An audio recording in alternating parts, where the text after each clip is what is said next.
नमस्कार दोस्तों, जय माता दी। दोस्तों 10 अक्टूबर 2025 को करवा चौथ का व्रत है। इस दिन महिलाएं विशेषकर इन बातों का जरूर ध्यान दें। करवा चौथ व्रत की संपूर्ण पूजा विधि और शुभ मुहूर्त, चांद निकलने का सही समय आज हम इस वीडियो के माध्यम से बताएंगे। तो उससे पहले हमारे चैनल को सब्सक्राइब करके बेल आइकन जरूर दबाएं ताकि आने वाली वीडियो आप तक आसानी से पहुंच सके। तो चलिए जानते हैं करवा चौथ व्रत के बारे में। तो दोस्तों, करवा चौथ एक प्रमुख हिंदू व्रत है जिसे विशेष रूप से सुहागिन महिलाएं अपने पति की दीर्घायु, स्वास्थ्य और सुख समृद्धि के लिए करती हैं।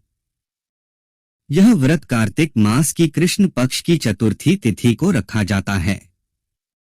करवा चौथ का महत्व पति की लंबी आयु और स्वास्थ्य। मान्यता है कि इस दिन व्रत रखने से पति की आयु बढ़ती है और दाम्पत्य जीवन सुखमय होता है। करवा चौथ एक अत्यंत पावन और वैवाहिक सुख संपन्नता प्रदान करने वाला व्रत है। इसे विशेष रूप से सुहागिन महिलाएं अपने पति की दीर्घायु, निरोग्यता और अखंड सौभाग्य की कामना के लिए रखती हैं। यह व्रत कार्तिक मास के कृष्ण पक्ष की चतुर्थी तिथि को मनाया जाता है, जब भगवान विष्णु, मां लक्ष्मी, मां तुलसी की विशेष पूजा अर्चना इस महीने यानी कि अक्टूबर के महीने में की जाएगी। इसी महीने धनतेरस होगा और इसी महीने दीपावली का पावन पर्व भी हम सभी मनाएंगे। कार्तिक मास के कृष्ण पक्ष की चतुर्थी तिथि पर करवा चौथ का व्रत या त्योहार बड़े ही हर्ष और उल्लास और श्रद्धा के साथ मनाया जाता है। करवा चौथ पर व्रत खासकर सुहागन महिलाएं बड़ी ही श्रद्धा से करती हैं।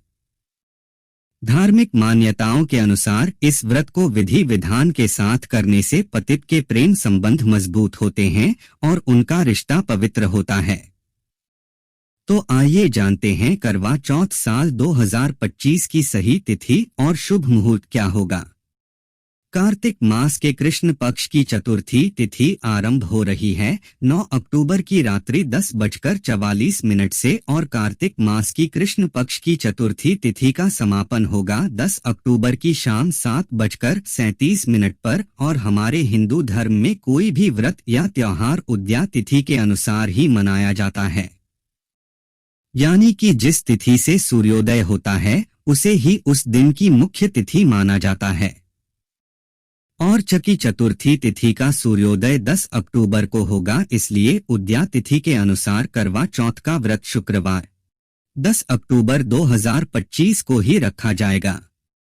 बात करें पूजा के शुभ मुहूर्त की तो शाम 5:47 से लेकर शाम 7:01 तक रहेगा और चंद्रोदय का समय रात लगभग 8:13 पर होगा। इस दिन सबसे पहले सूर्योदय से पहले आप उठ जाएं और उठकर स्नान आदि से निवृत्त हो जाएं और सर्गी ग्रहण कर लें, जिसमें मिठाई, फल और मेवे शामिल होते हैं। इसके बाद निर्जला व्रत का संकल्प लें। दिन भर कुछ खाएं पिए नहीं और शाम के समय में 16 श्रृंगार जरूर ही करें। श्रृंगार करके तैयार हो जाएं और इस श्रृंगार में मांग टीका अवश्य ही लगाएं। शुभ मुहूर्त में एक चौकी पर आप सबसे पहले भगवान शिव और मां पार्वती, साथ ही में भगवान श्री गणेश की प्रतिमा स्थापित कर दें। और अगर आपके पास मां करवा माता की फोटो या तस्वीर है तो आप उनकी भी पूजा कर सकते हैं।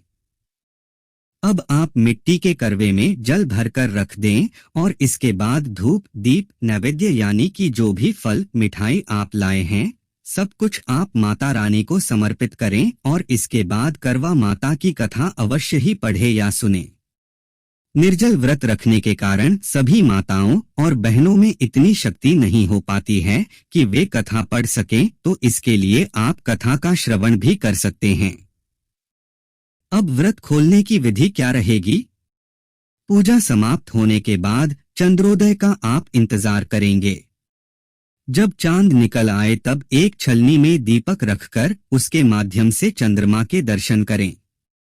इसके बाद उसी छलनी से अपने पति का चेहरा देखें। चंद्रमा को अर्घ दें और अपने पति की लंबी आयु की कामना करें। अपने पति के भी पैर छूकर उन्हें प्रणाम जरूर ही करें। अंत में पति के हाथों से जल पीकर और मिठाई खाकर अपना व्रत तोड़े। अब बात कर लेते हैं। सबसे पहले तो आप करवा चौथ माता की एक फोटो या तस्वीर लेंगे। इसी के साथ में मिट्टी का करवा, दीपक, सिंदूर, कुमकुम, अक्षत, फल, फूल, मिठाई, कांसा की थाली या तिलियां जो होती हैं, साथ ही में छलनी और पूजा की थाली इसमें जरूर ही शामिल कीजिएगा। इस सभी सामग्री को पूजा से पहले ही आप एकत्रित कर लेंगे ताकि पूजा के समय किसी प्रकार की कोई बाधा ना आए। और अगर आप साल 2025 में पहली बार करवा चौथ का व्रत उठाना चाहते हैं तो आप बिल्कुल ही उठा सकते हैं। यह समय बहुत ही शुभ है। कई बार पहली बार व्रत रखने वाली महिलाएं उत्साह में सरगी ग्रहण करना भूल जाती हैं, जबकि बिना सरगी खाए व्रत अधूरा माना जाता है। करवा चौथ का व्रत निर्जल रखा जाता है, लेकिन गर्भवती महिलाओं या फिर बीमार महिलाओं को इस व्रत में जल, फल और दूध ग्रहण करने की पूरी छूट होती है। साथ ही व्रत के दिन कैंची, सुई, चाकू जैसी नुकीली वस्तुओं का उपयोग आप करने से बचेंगे। मान्यता है कि इस दिन इन चीजों का उपयोग करने से व्रत का फल कम हो जाता है। दोस्तों, खासकर सुहागन महिलाएं इस व्रत के दिन एक बड़ी गलती करती है। जाने अनजाने में वे ऐसे वस्त्र पहन लेती हैं जिसके कारण उनके पति पर भार पड़ता है, भारी संकट आ जाते हैं। इसलिए खासकर करवा चौथ के व्रत के दिन आप ऐसे कपड़े पहने जो कि सुहाग का कलर हो, यानी कि आप हरा, पीला, लाल, गुलाबी ऐसे कलर के वस्त्र ही इस दिन पहने। खासकर साड़ी पहनते हैं तो और भी ज्यादा अच्छा लगता है। करवा चौथ का व्रत एक महत्वपूर्ण व्रत है जिसे देश भर में बड़ी ही श्रद्धा और प्यार के साथ मनाया जाता है। करवा चौथ के व्रत के दिन जब आप सिंदूर लगाएं तो उस समय मां पार्वती का ध्यान अवश्य ही कीजिएगा, क्योंकि माता पार्वती ही अखंड सौभाग्य की वरदान देने वाली हैं। इस दिन हो सके तो जितना लंबा आप सिंदूर लगा सके अपने माथे पर जरूर ही लगाइएगा। और अब मैं आपको बताती हूँ कि इस दिन पूजा की थाली में आपको क्या क्या रखना है और सुहाग की सामग्री आपको किस प्रकार से लेनी है।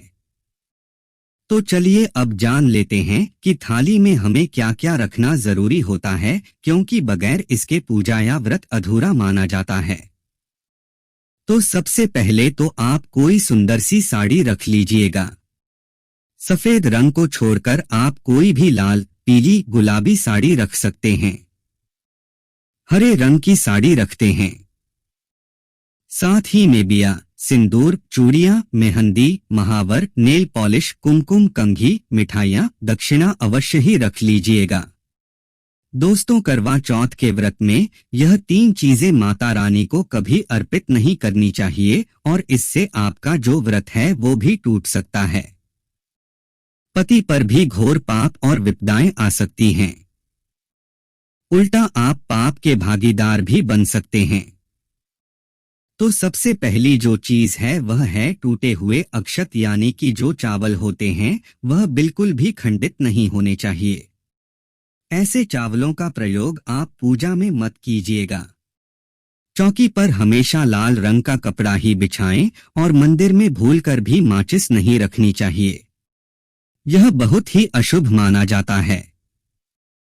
इस दिन फलों में नाशपाती कभी भी अर्पित नहीं करनी चाहिए।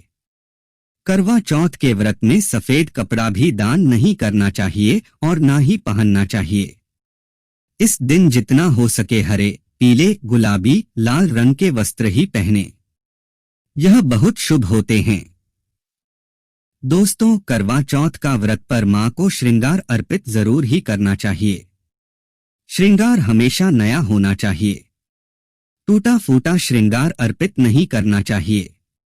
भगवान शिव और मां पार्वती की जो प्रतिमा या मूर्ति अगर आपने रखी है तो वह बिल्कुल खंडित नहीं होना चाहिए, और अगर करवा माता की अगर आपने फोटो रखी है तो वह भी खंडित नहीं होनी चाहिए। इस चीज का थोड़ा सा आप सभी ध्यान रखिएगा। व्रत करने से एक दिन पहले ही आप लहसुन प्याज का प्रयोग न करें। ब्रश करके अपने मुंह को अच्छी तरीके से साफ कर लें और नमक वाला जो टूथपेस्ट आता है उसका प्रयोग भी आप मत कीजिएगा, क्योंकि अगर टूथपेस्ट में नमक होता है तो उससे भी हमारा व्रत जो है वह खंडित हो सकता है। सर्गी में आप जितना ज्यादा हो सके तरल पदार्थ जरूर ही लीजिएगा, जैसे कि जूस हो गया। बात करूं अगर इस दौरान अगर आपको पीरियड्स आ जाते हैं तो कैसे इस व्रत को आप कर पाएंगे। और जो पूजा है वह आप इस प्रकार से संपन्न कर सकते हैं। और अगर आपके घर में कोई सूतक या पातक लग गया है, किसी का जन्म या मृत्यु हुआ है, तब भी आप इस व्रत को इसी तरीके से पूर्ण कर सकते हैं। पति की दीर्घायु हेतु मान्यता है कि इस व्रत को करने से पति की आयु लंबी होती है और वह अकाल मृत्यु से सुरक्षित रहता है। यह व्रत दाम्पत्य जीवन को प्रेम, विश्वास और एकता से भर देता है। करवा चौथ को सौभाग्य व्रत कहा गया है क्योंकि इसे करने वाली स्त्री का सुहाग अटल और अखंड रहता है। इस दिन की पूजा में शिव पार्वती, गणेश जी और चंद्रमा को विशेष महत्व दिया जाता है।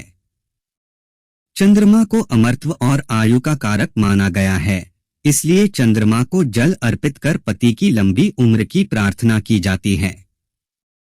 करवा चौथ केवल एक व्रत नहीं बल्कि पति पत्नी के प्रेम, विश्वास, त्याग और समर्पण का महान प्रतीक है। यह व्रत स्त्री को न केवल धार्मिक पुण्य देता है बल्कि उसे जीवन भर अखंड सौभाग्यवती रहने का आशीर्वाद भी प्रदान करता है। आशा करते हैं कि आपको वीडियो पसंद आए तो कमेंट में जय माता करवा जरूर। धन्यवाद।